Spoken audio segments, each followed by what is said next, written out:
Ismaël qui signifie exaucer. Pour eux, Dieu avait déjà exaucé. Nous avons déjà l'enfant. Parce qu'Abraham s'est posé des questions. C'est Eliezer qui va rester dans ma richesse. C'est lui qui sera. Eliezer n'était rien que serviteur. Mais Dieu avait dit à Abraham, c'est Eliezer qui sera ton héritier. C'est lui qui va sortir dans ton pas. C'est lui qui sera ton héritier. Abraham a regardé son âge. L'âge aussi de sa femme. Sa femme a dit non, moi si on allait faire l'enfant. Lorsque Ismaël est venu, ils ont dit que non, Dieu nous a exaucés. Donc voilà notre héritier. Autant fixé dans l'horloge de l'éternel. Parce que notre Dieu ne m'a jamais. Il finira. Autant fixé la Bible. À l'âge de 99 ans, la Bible dit qu'Abraham a eu l'enfant. Sa femme a l'âge de 99 ans et Abraham l'a de 100 ans. Ah, moi si la comète dans la 99, ça va 100 ans. La Bible dit que Sarah avait eu l'enfant. Et le nom de l'enfant c'était Ismaël. La Bible dit bien le Seigneur. Un jour, Sarah regardait Ismaël. Il a dit à Abraham. Pardon. Cet enfant ne peut jamais vivre ensemble avec nous. Chancez-les avec sa mère. Alors bien aimé, les choses étaient difficiles pour Abraham d'accepter cela. Ismaël aussi, il était son propre fils aussi. Il était aussi son sang. Comment je vais chasser mon fils? Alléluia. Mais Dieu a intervenu. Dieu a pris la part de Sarah. Abraham fait ce que Sarah t'a dit. Chasser Ismaël avec sa mère Agar. Mais Ismaël, je te ferai aussi une grande nation. Alléluia. Là vous allez comprendre la même promesse que Dieu avait donnée à Abraham. Et la même promesse aussi Dieu avait donnée à Ismaël. Ah, bien aimé. Et si quand on est beaucoup solo, et la Kaonzama pesa qui na Abraham, yango pe apesa qui pour Isaac. Donc Ismaël a pris la même promesse avec son père. Ismaël y a vu et la Kamo que l'on a tata na. Abraham a accepté. Tata ndimi. Il a chassé Agar avec son fils. Abengani Agar l'on a moins. Il donna seulement du pain. Apesi bango lipa. Avec l'eau. Puis apesi bango mbidi kayamai. En allant dans le désert. Nako kendene sobe. L'eau était finie. La nourriture était finie. L'enfant commence à pleurer. Maintenant sa mère, vous voyez, comment son fils pleurait. Il n'y a pas l'eau ici dans le désert. Ni la nourriture. Qu'est-ce que je vais faire? La Bible dit qu'Agar a laissé son fils. Il est parti s'asseoir quelque part. Que je ne dois pas regarder comment mon fils meurt. Comme ça, ah, il y a solo tate, à solo to maman, à solo boinga. Accepter de voir comment son fils meurt. Comment le douleur de 9 mois. La souffrance est là. Comment mon fils meurt. Moi je suis incapable de lui donner ce. Alléluia. Amen. Alléluia. Amen. Bien-aimé le Seigneur. Nous voulons parler quelque chose ici. Je sais que Dieu va te bénir. Parce que j'ai pensé à vous parler d'autres messages. Maintenant que j'étais en retraite, parce que j'étais en retraite, j'ai sorti seulement hier soir. Dieu m'avait dit de vous parler ça. Je sais que si Dieu me demandait de vous parler ça, il voulait faire quelque chose dans ta vie. Alléluia. Ismaël chassé. Ismaël babengani par son propre frère dans le désert. Son propre mère l'a laissé. Donc c'est-à-dire Ismaël est abandonné. Et son père et sa mère. Alléluia. Est-ce que vous comprenez cela? Son père l'a chassé dans les déserts. Sa mère a dit, je ne peux pas voir comment mon fils est. Elle aussi a abandonné. Mais je ne sais pas bien quel est ton problème que tu es tenté de traverser. Tu es abandonné par rapport à quoi? Parce qu'il y a des Ismaël aujourd'hui. Des gens qui se sentent comme Ismaël. Abandonner leurs parents. Abandonner leurs frères. Abandonner leur famille. Abandonner dans les cantines.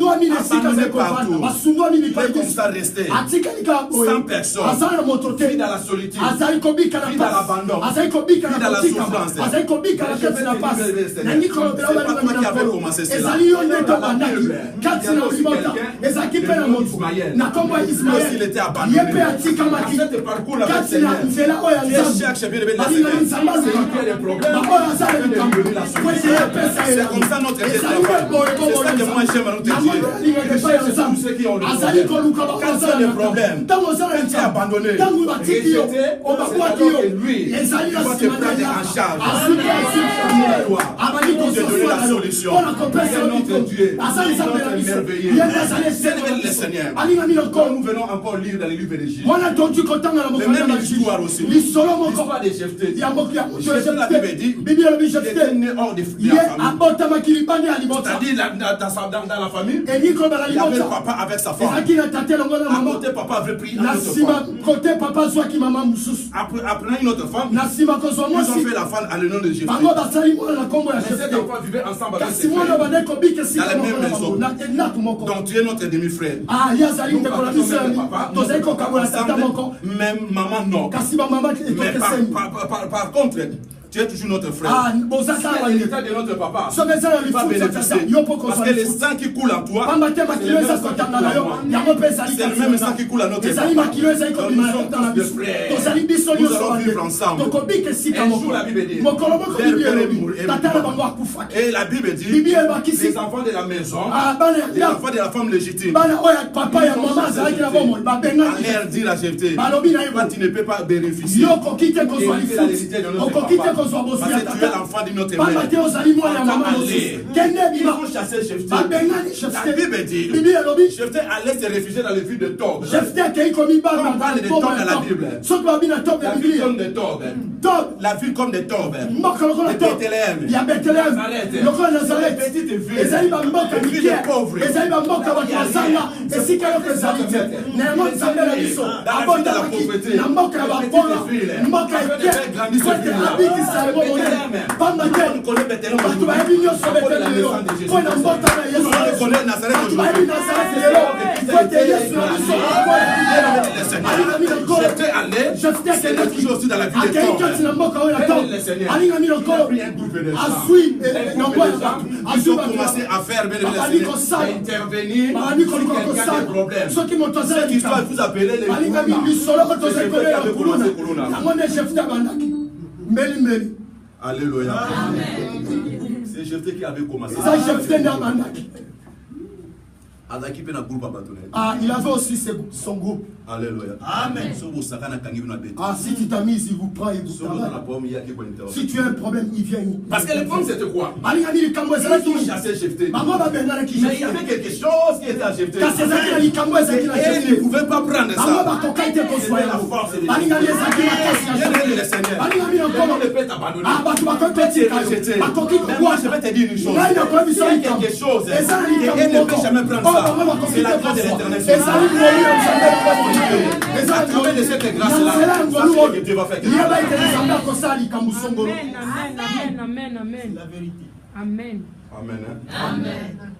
Vous pouvez me permettre de la lever. Amen.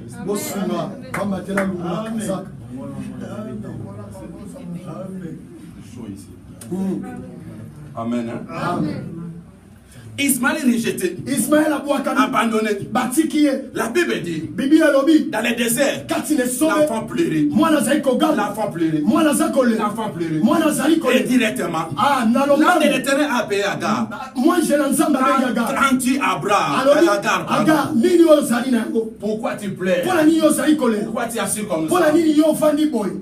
Alléluia. Amen. Oh non, Dieu est merveilleux. savez bien, j'ai remarqué dans l'histoire d'Ismaël, il y avait trois choses. Trois choses qui avaient permis à Dieu d'appeler Agar. Selon ce dit l'ange de l'Éternel, c'est-à-dire c'est Dieu lui-même. Vous voyez dans la Bible parler l'ange de l'Éternel, c'est-à-dire Dieu lui-même. Quand on dit l'ange de l'Éternel a appelé, c'est-à-dire c'est Dieu lui-même qui avait appelé.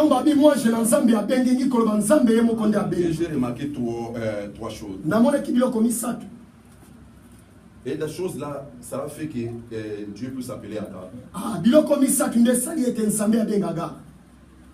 Numéro 1.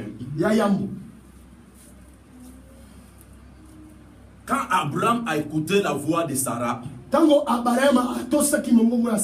non, il a écouté ce que Sarah avait dit, chasser cet enfant avec sa femme. Mais Abraham n'a accepté pas ça. Parce que le fait de faire sortir Ismaël dans la maison, parce que la maison d'Abraham à l'époque c'était le temple de Dieu. C'est l'endroit que Dieu habitait, l'endroit que Dieu parlait. Mais le fait de chasser, c'est-à-dire chasser quelqu'un dans le temple, je peux chasser mon propre fils. Abraham ne voulait pas. Mais il a accepté au moins lorsque Dieu a dit que fais ce que Sarah te dit. La Bible dit Abraham avait donné à Agar le pain et l'eau. Alléluia. Amen. Dans la Bible, bien aimé le Seigneur, vous allez voir aussi dans la Bible, dans le livre de 1 Roi chapitre 19, verset 5 à 8. Élie parcourait dans les déserts pour aller chercher Dieu. En arrivant quelque part, Élie commençait à demander la mort. Si je peux mourir parce que je ne suis pas meilleur plus que mes pères. L'ange de l'Éternel visitait à Élie, a donné à Élie l'eau et le pain. Lève-toi, mange car le chemin est trop long. Mais Melchisedec aussi la même chose. Lorsque Abraham avait donné son dîme, il avait donné à Abraham le pain et le vin. L'eau qui signifie le Saint-Esprit. L'eau que nous parlons ici, c'est le Saint-Esprit. Et le pain, c'est la parole de Dieu. Ce qu'Abraham avait donné à Agar, c'était Dieu. Amen. Amen. Alléluia. Amen. Allez. Retourne chez toi. Mais je n'ai pas quelque chose à te donner. Mais ce que je vais te donner, c'est seulement Dieu. Alléluia. Marcher avec Dieu. C'est ça le problème. Les problèmes des enfants de Dieu. Nous trouvons les échecs pourquoi? Parce que nous n'avons pas Dieu. Nous marchons hors de Dieu. Oh, la Bible dit le peuple Israël marchait dans les déserts.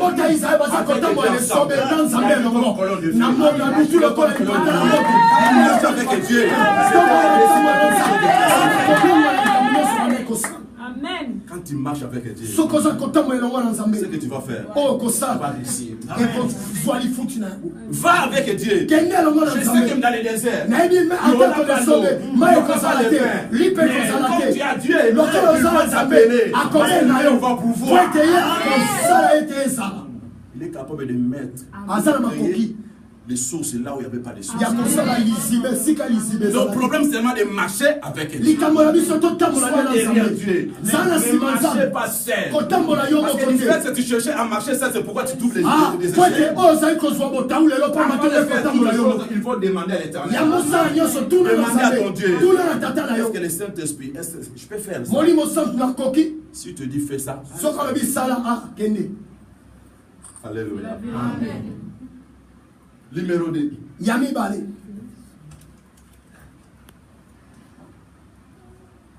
Dieu ne pouvait pas oublier Ismaël. Dieu avait appelé Ismaël à cause de l'alliance. Genèse 17. Dieu a dit à Abraham, je fais alliance avec toi. Tu as circoncisé tout le monde qui sont dans ta maison, qu'ils sont même des étrangers. Tous les mâles dans ta maison, circoncisés eux. Que le sang coule. Parce que quand on fait l'alliance, l'alliance qui est forte et efficace, ça passe de deux manières.